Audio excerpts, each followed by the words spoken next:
Bien, Albert Einstein dijo, Dios no juega a los dados. ¿Qué quiere decir eso? Que Dios no juega con el azar, Dios no se divierte y dice, a ver qué sale, vamos a probar, vamos a hacer un experimento. Dios no hace esas cosas. Dios cuando hace algo lo hace porque está calculado desde su mente infinita, ¿vale?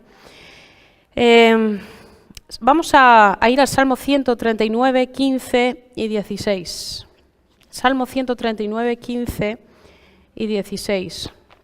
Yo soy de leer bastantes textos para aquí y para allá, así que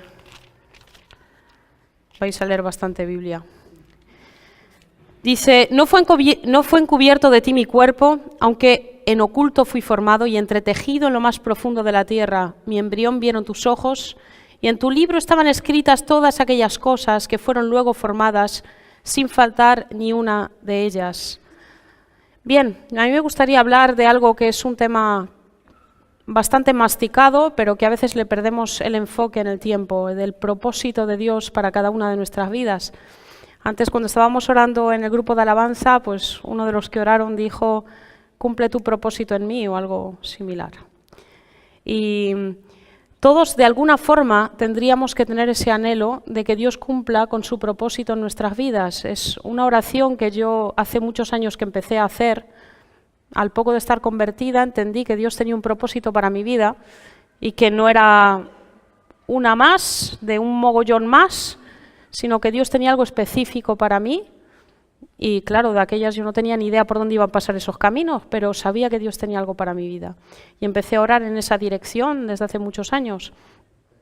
Si estás aquí, si estoy aquí, es porque Dios pensó en ti, Dios pensó en mí.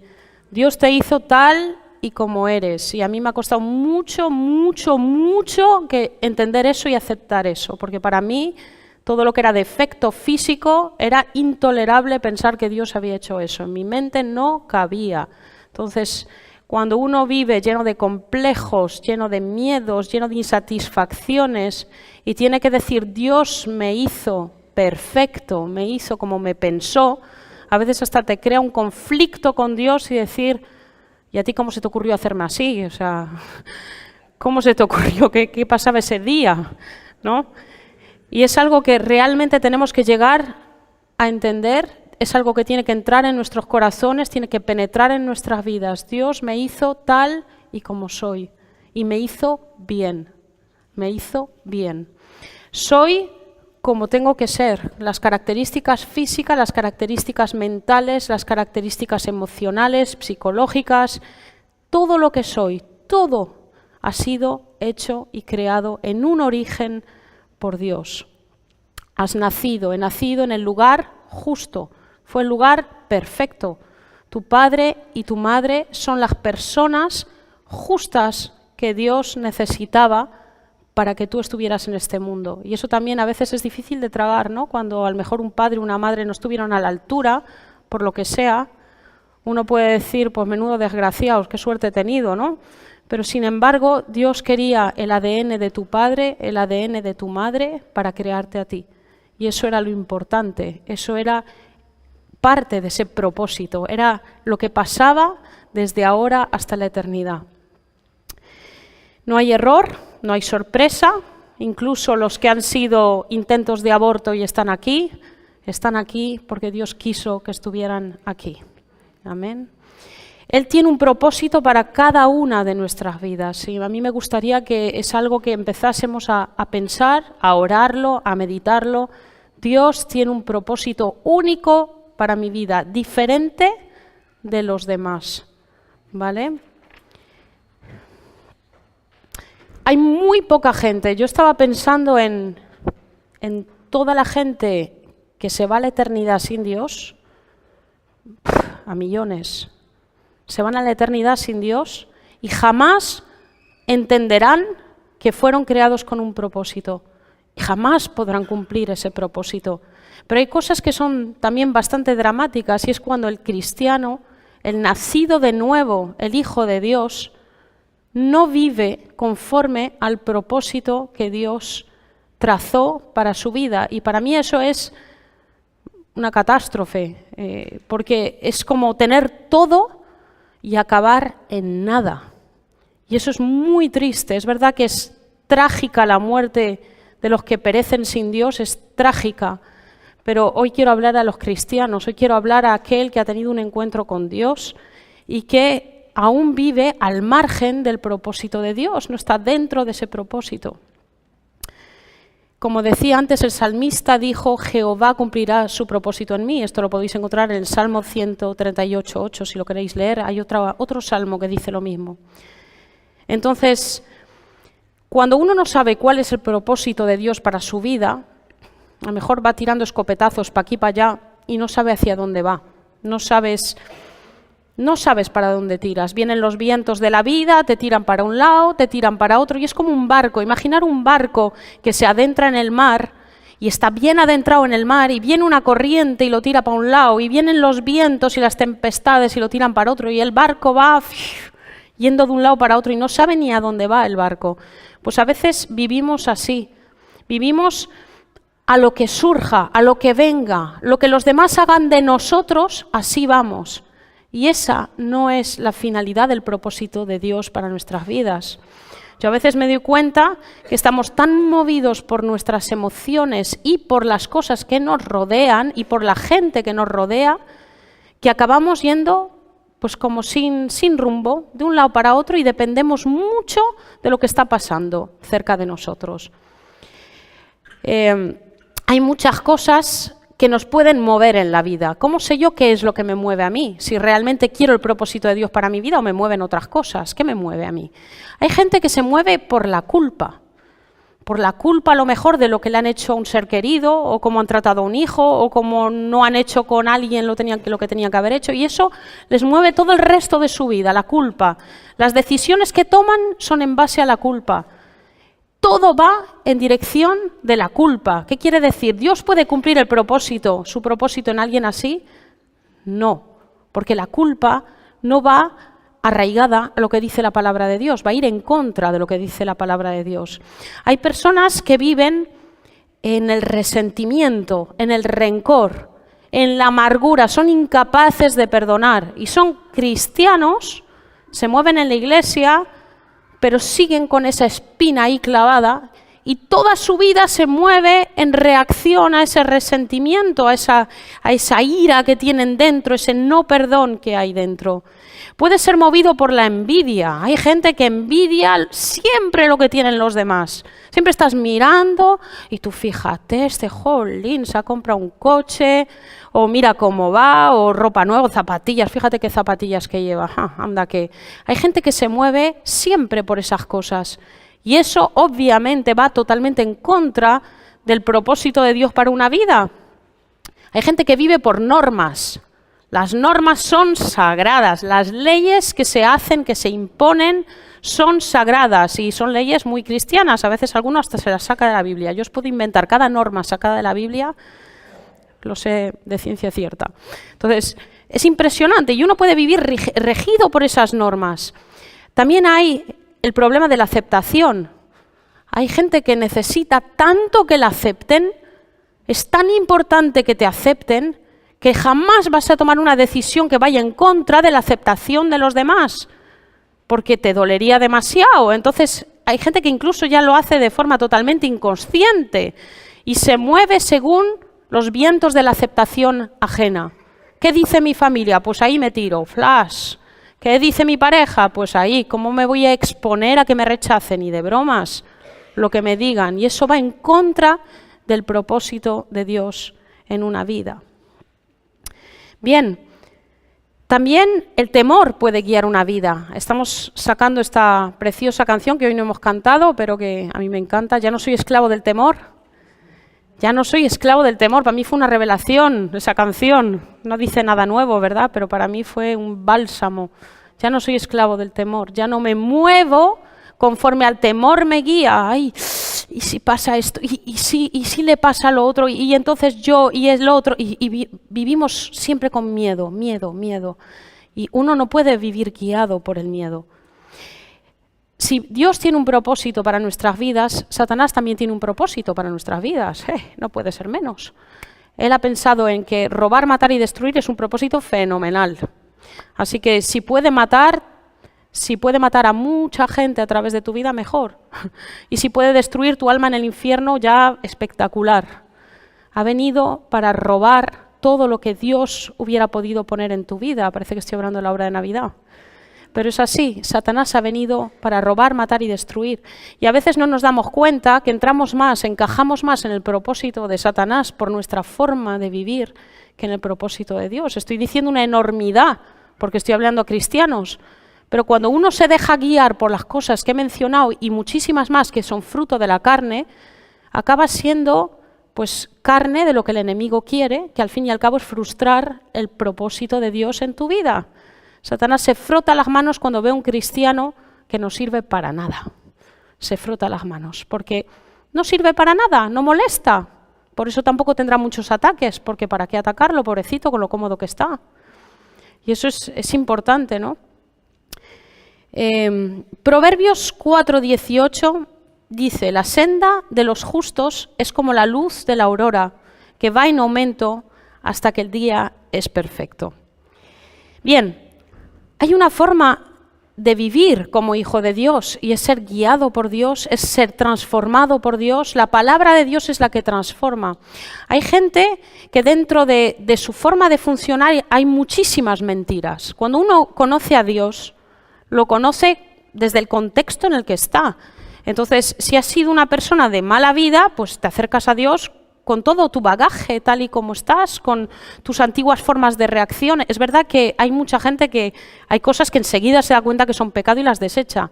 Pero hay mentiras, hay formas de funcionar que aún son parte de la vida de una persona cuando se convierte.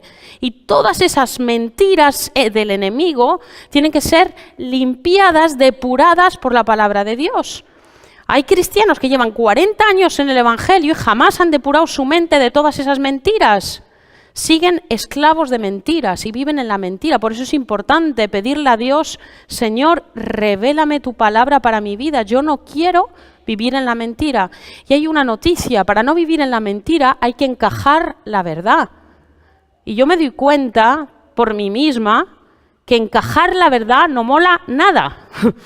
Uno piensa, bueno, la verdad es que Dios es amor, de que Dios me ama. No, la verdad sobre tu corazón, la verdad sobre cómo eres, la verdad sobre cómo actúas, la verdad, esas verdades feas que la Biblia nos dice que nos miramos en un espejo, vemos cómo somos y algunos dicen, qué cosa más horrible, quita, y ya me he olvidado, ya no sé ni cómo era. Y esas verdades que hay que empezar a encajar, y no solo encajarlas y aceptarlas, sino empezar a batallarlas, para poder entrar y encajar en ese propósito de Dios de forma adecuada. Yo no puedo arrastrar bolsas de mentiras, no puedo arrastrar mi carnalidad más profunda constantemente. Es verdad que hay un ciclo, que hay una transformación, que el Espíritu Santo necesita su tiempo, pero este camino es como la luz de la aurora, que va en aumento hasta que el día es perfecto. Lo que no puede haber en una vida cristiana es un estancado, ya no me muevo más de aquí. Tiene que haber siempre un crecimiento. La luz tiene que ir en aumento, tiene que coger cada vez más fuerza. Como cuando empieza a brillar el sol al mediodía, no es lo mismo que cuando empieza pues, a las 7, 8 de la mañana, que empieza un sol así. No es lo mismo. Pues así es, cuando tú te has convertido, había cierta luz, porque estaba Jesús. Pero el sol no brillaba con la misma fuerza que tiene que brillar hoy en día en tu vida, si ya llevas años peleando y caminando. Amén. Vivir para el propósito de Dios es vivir dedicado a ello. No quiero decir que hay que dejar los trabajos, no digo eso. Quiero decir que hay que dedicar toda tu energía, tu fuerza, tu vigor en Señor, yo quiero caminar para ti, quiero ser transformado por ti, quiero pelear por ti, quiero tirar para adelante por ti. No puedo estar distraído con 1.000.000 de cosas, no puedo estar disfrutando mucho de otras cosas que me van a distraer de ese propósito.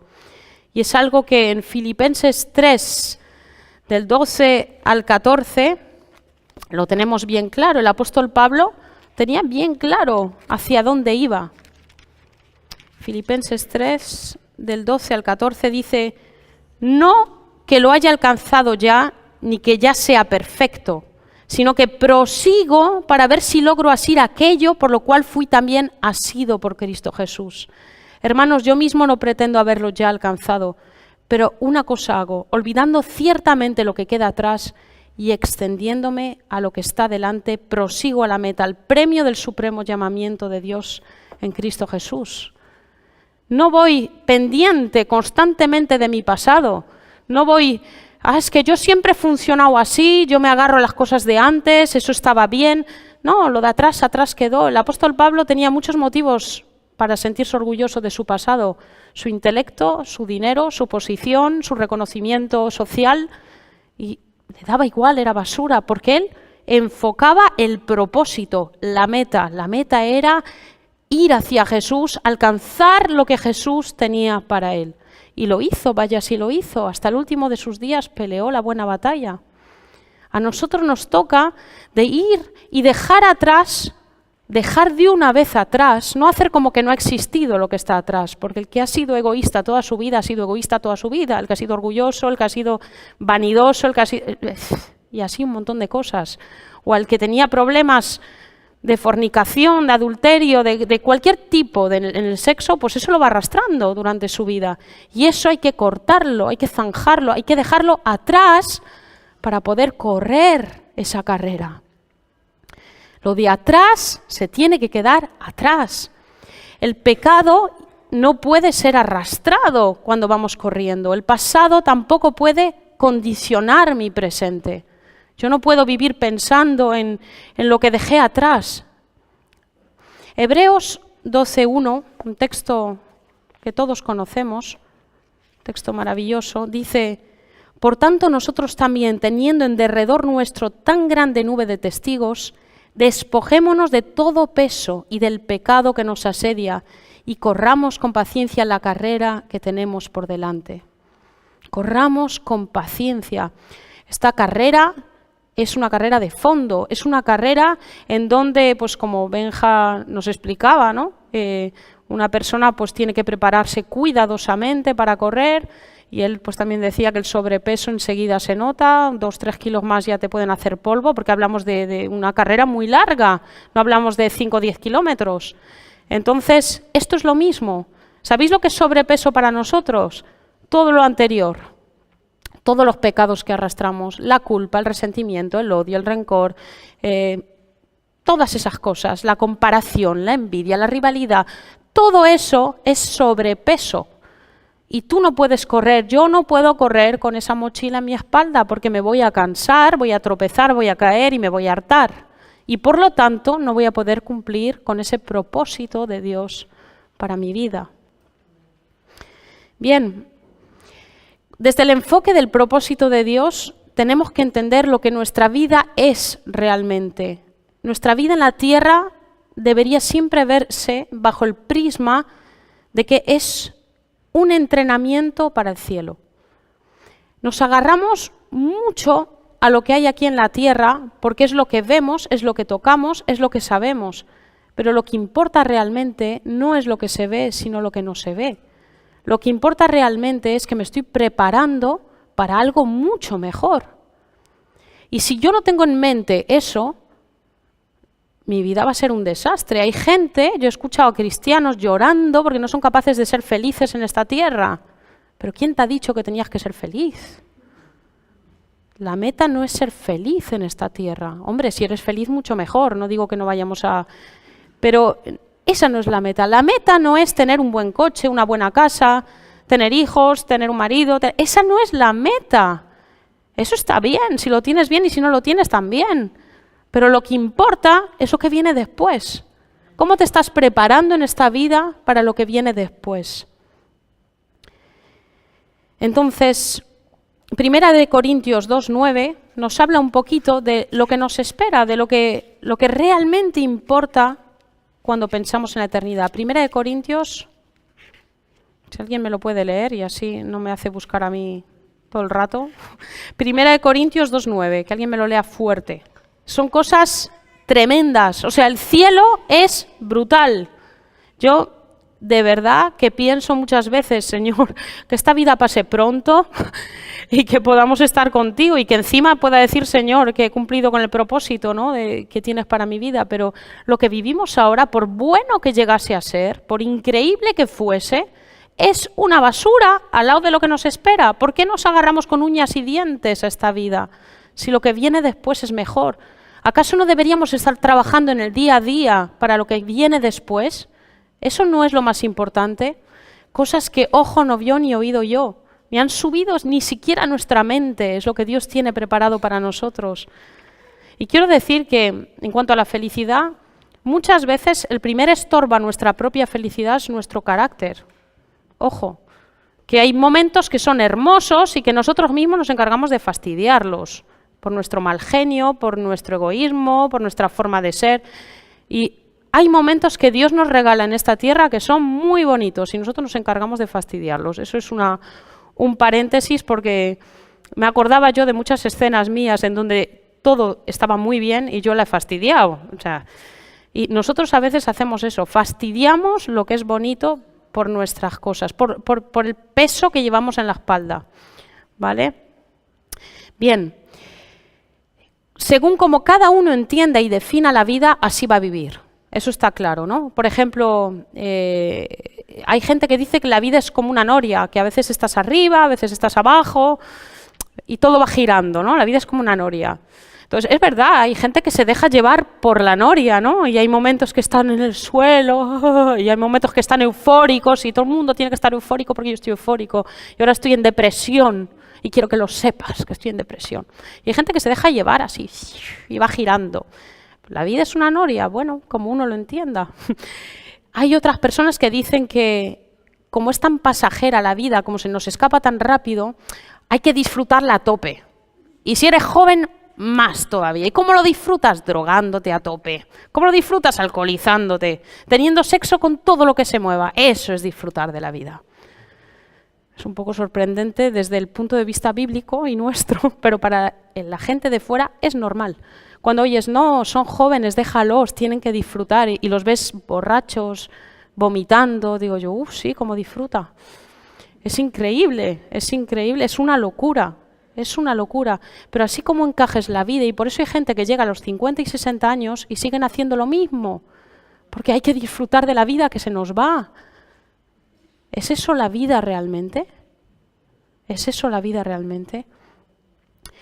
La vida, es verdad que la Biblia nos enseña que es corta y que es como nieblina, es como vapor. Llega como una flor que sale en la mañana y en la noche ya se destroza, pobre flor, con lo bonita que es. Así es la vida. Pero hay una forma de vivirla y hay algo que tenemos que entender. Es que hagamos lo que hagamos en esta tierra, la vida es como un escenario. Tú estás como subido a este escenario, vamos a estar en Navidad algunos, aquí metidos. ¿Y cómo nos sentimos cuando estamos aquí arriba?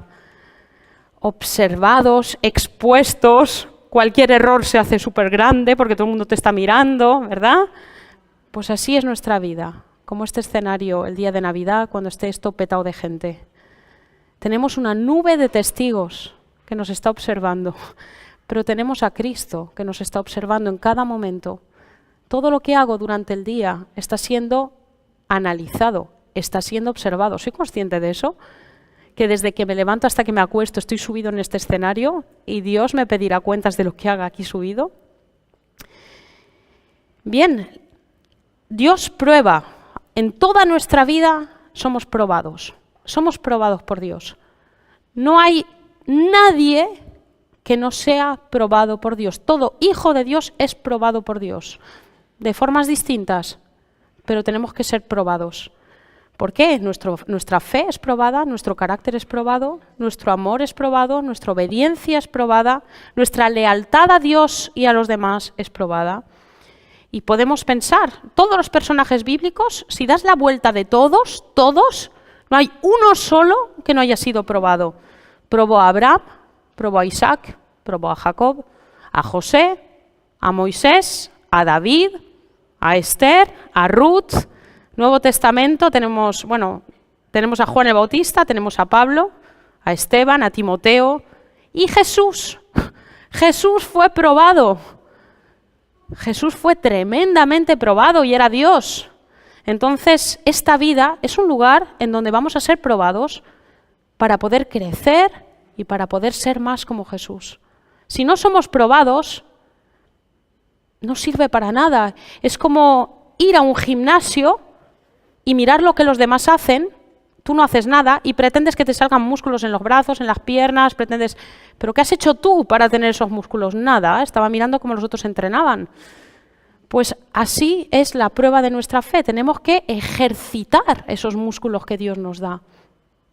Y muchas veces es a través de tribulaciones y de tentaciones. Las tribulaciones son parte también de la vida de un cristiano, aunque no nos gusta un pelo, pero es así. Y es verdad que nosotros tribulaciones en cuanto a presión, digamos, de las leyes del país y tal, todavía estamos como ahí al límite. Pero es fácil vivir tiempos de tribulaciones. Hay gente que vive realmente situaciones horribles en su familia, pérdidas tremendas, enfermedades brutales. Son tribulaciones en esta tierra también. Hechos 14:22 dice: confirmando los ánimos de los discípulos, exhortándolos a que permanecieran en la fe y diciéndoles, es necesario que a través de muchas tribulaciones entremos en el reino de Dios. En el reino de Dios se entra probado y trabajado. No se entra así, sin más. Estas cosas llevan a gente al desaliento, porque dicen, Dios me ha abandonado. ¿Por qué permite Dios que me pasen estas cosas? A ver, si yo soy fiel, si yo le amo, si yo le he demostrado. Y hay hijos de Dios que pasan por cosas realmente horrorosas y sin embargo es parte del propósito de Dios para sus vidas. Y eso hay que aceptarlo y eso hay que tragarlo. El creyente inmaduro va a alejarse de Dios y va a decir, lo siento, pero esto no es para mí. Dios a mí me ha fallado. Cuando yo lo he necesitado, Él no ha estado ahí. Y sin embargo, el que sabe lo que quiere decirse realmente estar conectado con Dios va a decir, esto es mi periodo para crecer y yo aquí me voy a desarrollar que no veas. Y es verdad que es difícil, ¿no? Es muy complicado.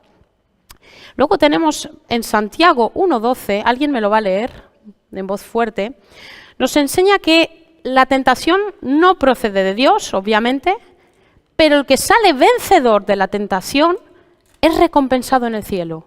Hay una recompensa para aquellos que vencen la tentación. Santiago 1:12. ¿Alguien lo tiene por ahí? ¿O está ahí? La prueba y la tentación. El que resiste la tentación recibe la corona de la vida. Y para muchos la tentación es renunciar a su fe y que no les maten. Para algunos es esa la tentación, cuidado.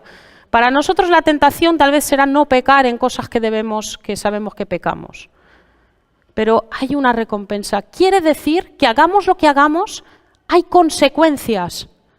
Lo que yo hago ahora tiene consecuencias, aunque a mí me parece que nadie me ve y que no importa, porque de todas formas no voy a ser ni mal testimonio ni peor porque nadie lo sabe, pero sí hay consecuencias con las cosas que yo hago.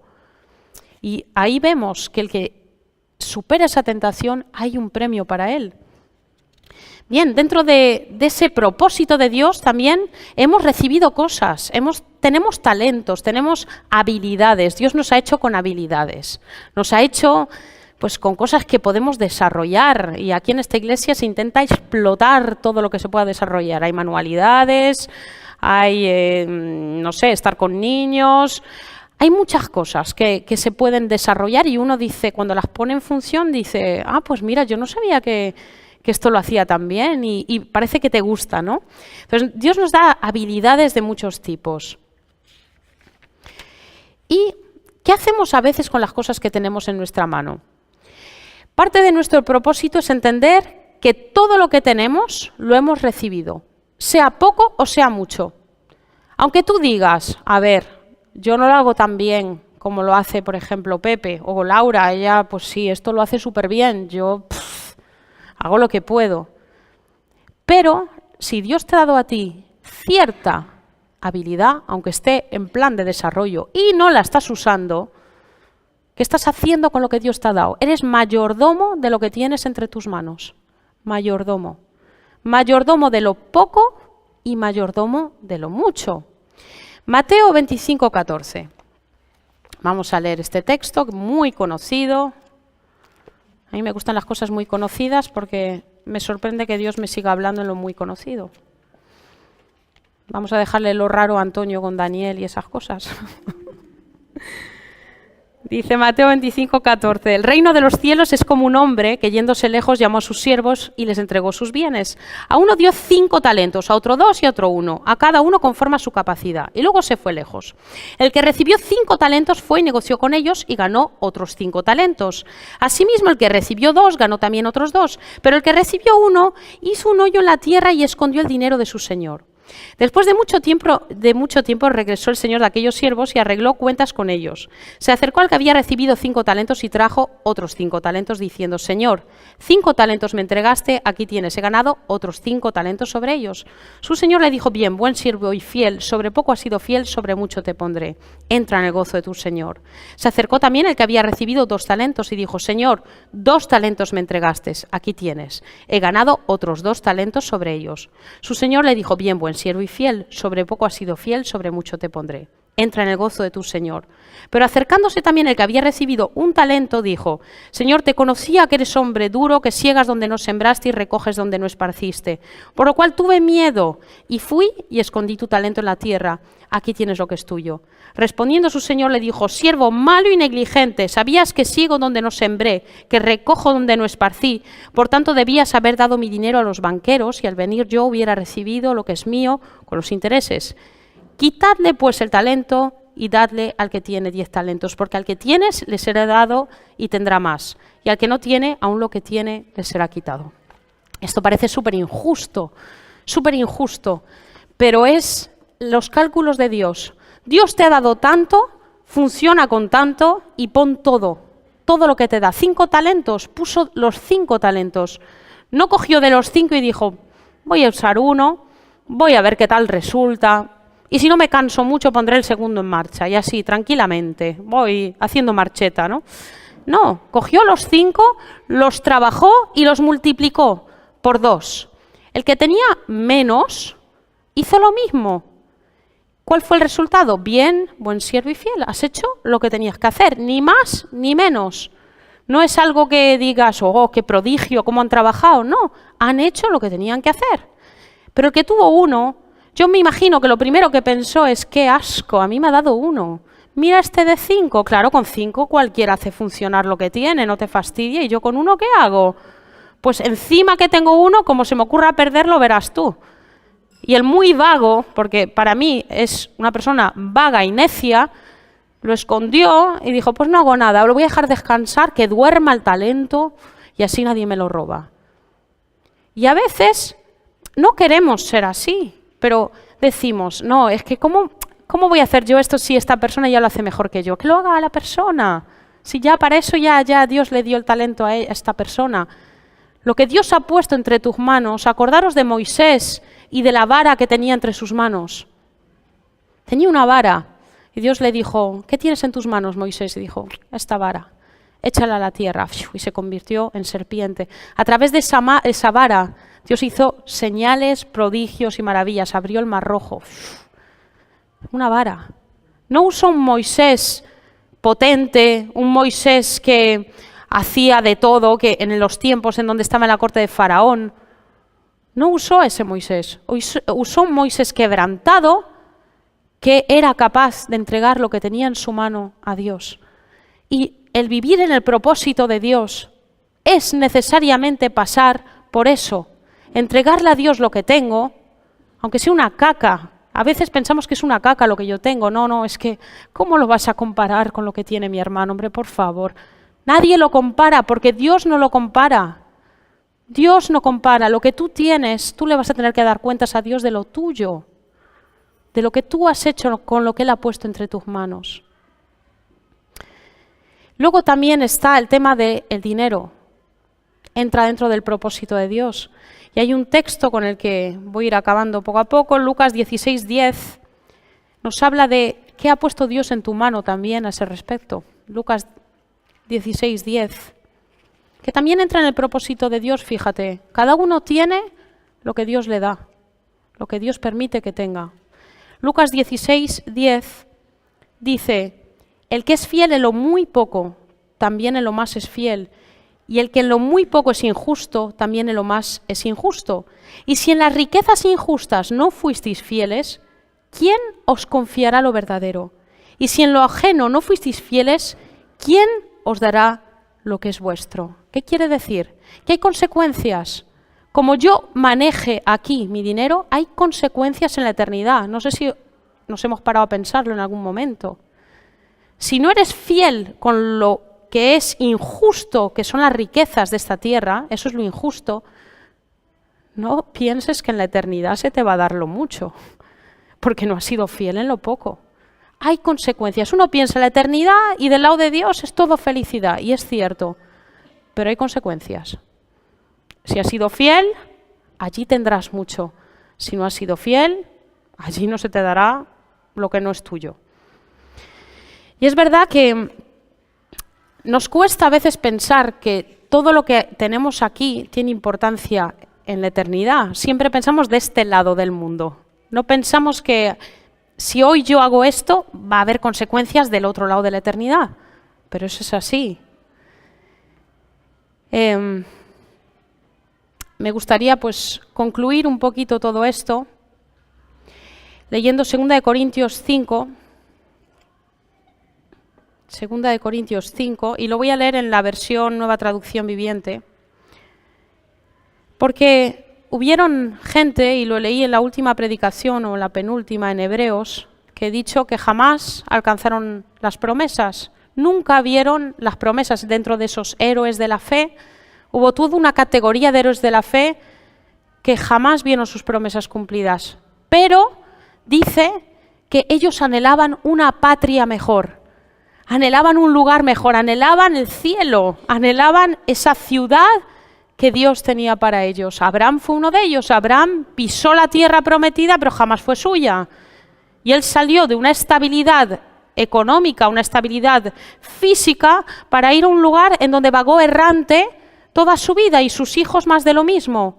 Y sin embargo, ellos tenían esa fe puesta en esa patria celestial que Dios tenía para ellos. Y me gustaría por eso acabar con este texto de 2 Corintios 5. Dice, pues sabemos que cuando se desarme esta tienda de campaña terrenal en la cual vivimos, es decir, cuando muramos y dejemos este cuerpo terrenal, tendremos una casa en el cielo, un cuerpo eterno hecho para nosotros por Dios mismo y no por manos humanas. Nos fatigamos en nuestro cuerpo actual y anhelamos ponernos nuestro cuerpo celestial como si fuera ropa nueva, pues nos vestiremos con un cuerpo celestial. Mientras vivimos en este cuerpo terrenal, gemimos y suspiramos, pero no es que queramos morir y deshacernos de este cuerpo que nos viste, más bien queremos ponernos nuestro cuerpo nuevo, para que este cuerpo que muere sea consumido por la vida. Dios mismo nos ha preparado para esto y como garantía nos ha dado su Espíritu Santo. Así que siempre vivimos en plena confianza, aunque sabemos que mientras vivamos en este cuerpo, no estamos en el hogar celestial con el Señor. Pero vivimos por lo que creemos y no por lo que vemos. Que el Señor os bendiga.